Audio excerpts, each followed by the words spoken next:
Now it's time to go back in time. Big time season. Here's the wind of the pitch. And in there, called strike three. Winds and he fires. Swing and a miss. He struck him out on a curveball. Cavalli rocks and kicks the 0-2 to start. Swing and a foul tip held by Riley Adams. Over the head is Cavalli with that powder blue glove in the pitch. Swing and a miss. He struck him out. Well, this is a big time win for the Nationals with Cade Cavalli's first career victory. We just went back in time. We now welcome in Cade Cavalli of the Washington Nationals, the best interview in baseball presented by Corona. And Cade, we just saw your first big league win. That was a week ago. I know you probably had to wait longer than you wanted to, battling through injuries, but what was the feeling like to pick up that first dub in the show?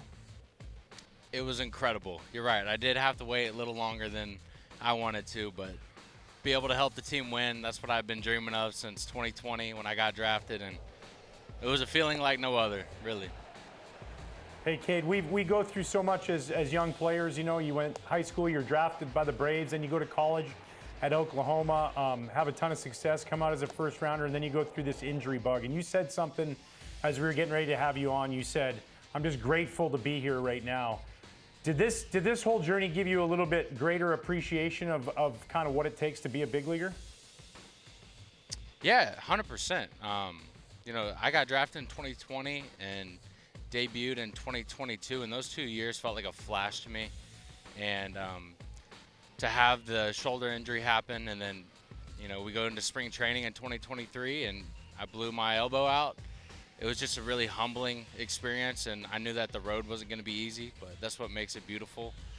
And it for sure gives you a different perspective of just being grateful for every day here. And, you know, tomorrow's never promised, and I'm just glad to be here, really. Okay, let's go back to your time at OU. So I also covered sports in Oklahoma City. So I was down there in Norman quite a bit, but Yeah. You hit .319 with 4 homers. You were a two-way player. Do you ever wish that pitchers could still hit?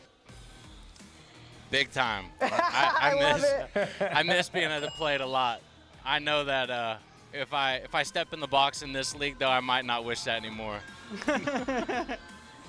Dude, that's so good. I was happy when the DH came along because I was an 0.99 career hitter. So probably, actually, if I look back at it, I was probably left-handed. But one thing I do love is sports, all sports, different guys who play different positions. But you played at Oklahoma. We got a big Saturday coming up. It's opening kickoff. How tuned in are you going to be into the Sooners going? I got to lock in a little bit more. I've been dialed in on the Nats, so I gotta lock in on the Sooners a little bit more. I don't even know who we're playing opening weekend, but He's doing his job. I'll be rooting hard. Okay, the one thing I miss the most about living in Oklahoma is Brahms. If you don't know what Brahms is, it's like No idea. It's a fast food type of restaurant, but there's also a milk store inside of it where you can get all of your dairy needs, and it's so fresh. So they only have Brahms in a certain little footprint of the country to make and guarantee its freshness. I'm telling you, the cheese on the cheeseburgers, it's so thick, it's so fresh that, like, okay, Cade, back me up on this. When you first get your burger, it's not even melted onto the patty. Not yet. No, you're not lying. It's something beautiful on that burger. It really is. And then you got Brahms sauce on top of it, and in my opinion, the best crinkle fry out there. So I love that you're saying that. You're a true Okie in that way. I love that. Okay, so we also we did a little digging. Apparently, you're a fan of Halloween. Ooh, nice. Are you? Do you dress up every year? Yeah, I dress up in Halloween for sure. Yeah. Well, which one are you? I'm kidding. I was Napoleon that year. That is great. That is awesome. That is so good. Well done, by the way. that. That's really good. Rex Kwando. Who's Rex Kwando? Is that a buddy or a teammate? That's a teammate, Zach Matthews. He was in the Astros organization for a little bit, and he's now working in Wellston, Oklahoma. But he's a great man. Rex so that's Kwando. really cool. Rex Kwando. I love it, dude. Okay, so you do like to dress up. One time you had to dress up in a tuxedo or a very nice suit because you just got married last offseason. Yay. Talk to us about that Thank you. and how great of a time that was.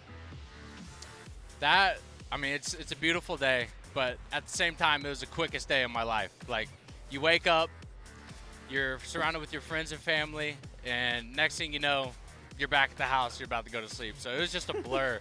But the one thing I really remember is the ceremony, seeing her walk down the aisle.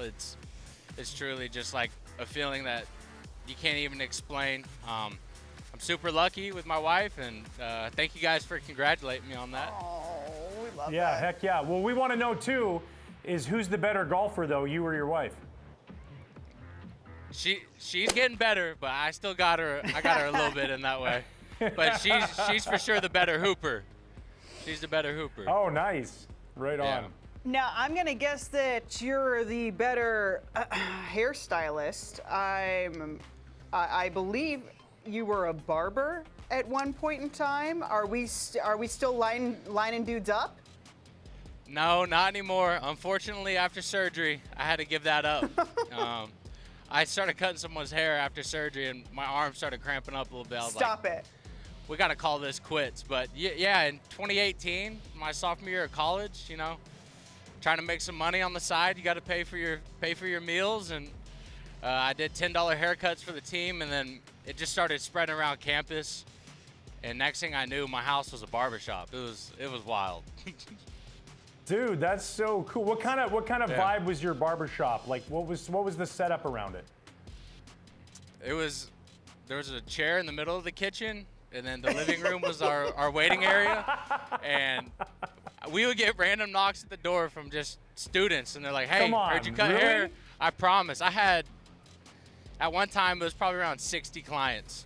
I can't say that because of compliance, but 60 people I was cutting hair for around campus. It was crazy. No. Okay. So if you ever like, I don't know, didn't like somebody, did you do a worse job on their haircut, or was it an equal playing field for all? No, it was equal for all. Okay. You got to give good quality for your customers. For sure. At $10 a pop, you're servicing them. Yeah, I was trying to, you know, you got competitors in there. You got great clips, sports clips. They're about 20, 25 bucks. So I was like, hey, I'm going to put this at 10, let them save some money. It'll be coming in for me, so. All right, you're not cutting hair anymore, but when you're in the locker room and right now with the Nationals, you got all those guys. Who on the team do you look around and like, bro, man, you got to go to a barbershop and get that tightened up? Oh, man. Cole Henry, he's letting his hair go a little bit, so I would say Hank. We call him Hank, but Cole Henry. Okay. All right. Nice. We'll be sure to look out for the bad haircut on the field. Time for our Corona vibe check. How do you escape the daily grind on the field and unwind off of it? Yeah, I mean, that's something that I feel like as a player, you keep growing in that area in your life. And in rehab, it was really hard to kind of escape that because you get home and you're just thinking about your injury because you feel it and it sends messages to your brain. You're like, all right, that's there, like trying to escape that. But once the pain kind of went away, I just really worked on being the best husband, being the best son, the best brother that I can be away from the field and not take that home. So when I unlace my cleats after a start, I'm done with that.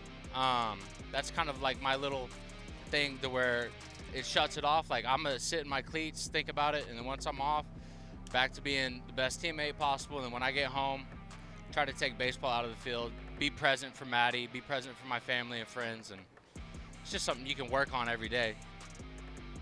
Dude, that's so good. I love that be present. That was literally, we just had my dad's 70th birthday party on the weekend, and he spoke to everybody there, and he said, you guys all just gave me the greatest gift, and that's your presence here, and that's all that matters, and being with everybody. That sounds great.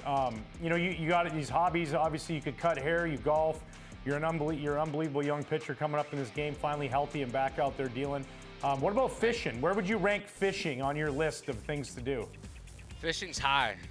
It's very, very high up there. I would say we got bow hunting and then fly fishing for me. I love Nice. being on a river. I think it's the process and competing for it. You know, you're trying different flies. I tie my own flies occasionally, and it's just the process of things, just like cutting hair. You know, you get to see the product and then you have to be creative to make a finished product and make it quality. And it's the same thing in fly fishing, and I really love that. Yeah. Dude, he ties his own flies, Sierra. I think we found a new Renaissance man right now. I would say so. What do you got? You got your own album coming out too? We don't know about. Good Lord. No. You do not want to hear me sing. I promise that. Cade, it's your first time on the show. It's your first time on the show. So before we let you go, there's one last thing we got to do. It's time for Secret Santos. This is the part of the show where you tell us a secret about yourself that nobody knows. That's right. Oh dang. We're in it. It's just the three of us, Cade. Nobody's watching, so it's fine. Nobody's gonna get it. Yeah, sure. I really enjoy painting in the off season. I do oil paintings. So. Well, I mean, come on. Yeah. Dude. Stop it, dude. Yeah. Okay. No, you're right. Do you watch Bob Ross videos and paint, or do you go with your own imagination? Yeah, that's how I got started. In high school, I wanted to fall asleep, so I would put on Bob Ross, and then you watch it for 500 days in a row. You're like, all right, I think I can do this. And then I just started trying, and I really enjoyed it. Okay. Oh all right. my gosh, dude, this is so good. We got to hang out with Sierra and I and Kevin when he comes back. We're gonna hang out with Cade Cavalli. Yeah, he can teach us certain things too. Well, Come you know to Oklahoma. what? The Nats have so much potential in the upcoming future, and you're a big reason for that, Cade. Thanks so much for coming on the show. Thank you, Appreciate guys. you. I appreciate y'all. Thank you.